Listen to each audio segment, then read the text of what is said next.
powerful. And when you blast something, you want to see lots of chunks.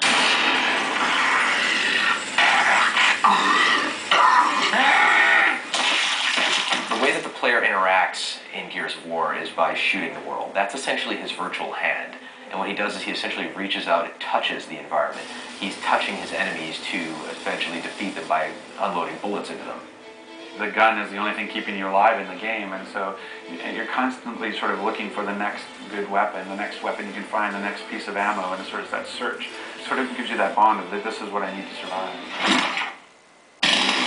The weapons in Gears generally tend to shy away from some of the kind of laser beamy weapons you see in a lot of sci-fi environments. It was really more about something that looks like a gun, feels like a gun.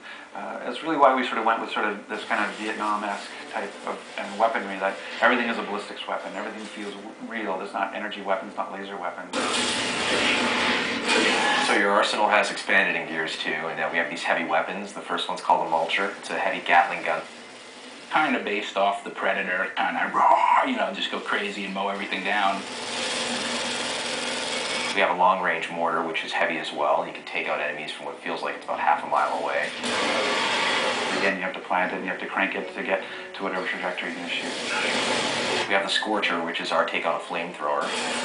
If you reload the gun perfectly, the shot goes further and it burns your enemies to a crisp, and there's much screaming and rejoicing when that happens.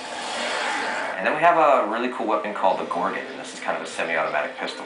And this works well because you can take your enemy hostage and then grab this pistol and essentially take them out in a very quick and dirty fashion. We've added a new grenade, which is the poison gas grenade, what we call the ink grenade.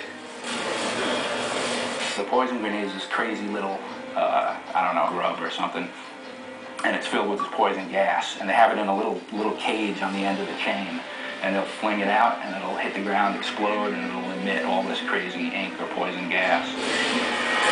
My favorite weapon in the game has to be the torque bow.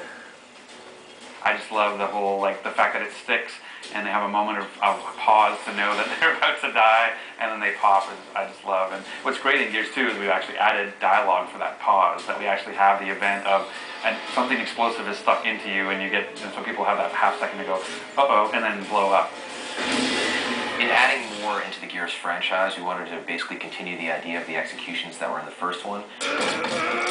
When you play multiplayer of Gears, it's not just about playing it, it's also about watching it. If you die in Gears, you're forced to watch for a little while. That's a very powerful thing when you know other people are looking at you. And if you knock your enemy down, he's trying to crawl away, and you have an option to do all sorts of cool, nasty, hideous things to him, you're going to do it, and you're going to get a good reaction from the crowd. Yeah, I kind of like the beatdown, like when you turn the guy over and you can punch him out. I think that's really cool visually. And I love the sniper skull crush. You know, he just takes that sniper rifle, swings it over his head, and you can just flatten dudes, which is great.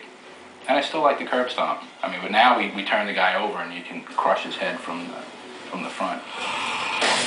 One of the ways we were trying to incentivize gamers in the first Gears to use some of the chainsaws moves and some of the executions was to put them in God mode, essentially. Starting Gears 2, nobody was a fan of that idea. They didn't want the players to be protected at all when they were doing an execution. So actively, when you're playing the game and somebody is in front of you and you want to show off for your friends and do a cool execution, you're making a choice that this is going to take 2.5 seconds to pull off, and you better make sure that the area is clear before you show up.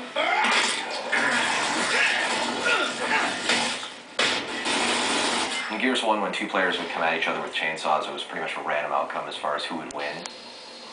And in Gears 2, we actually wanted to make it A, very cinematic, and B, have an actual game mechanic that was implemented.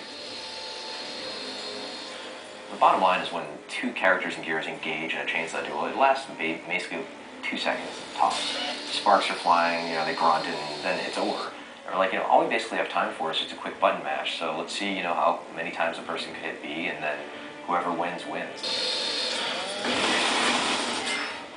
One word, blood. It's a bigger game. It's just bigger scope, larger creatures, more epic scale, etc. And we want to make sure that the player still feels like what he's doing in this universe matters. Nothing says I'm doing damage more than just seeing a blood effect come off of him. And so we've been doing that. Even our bigger creatures, we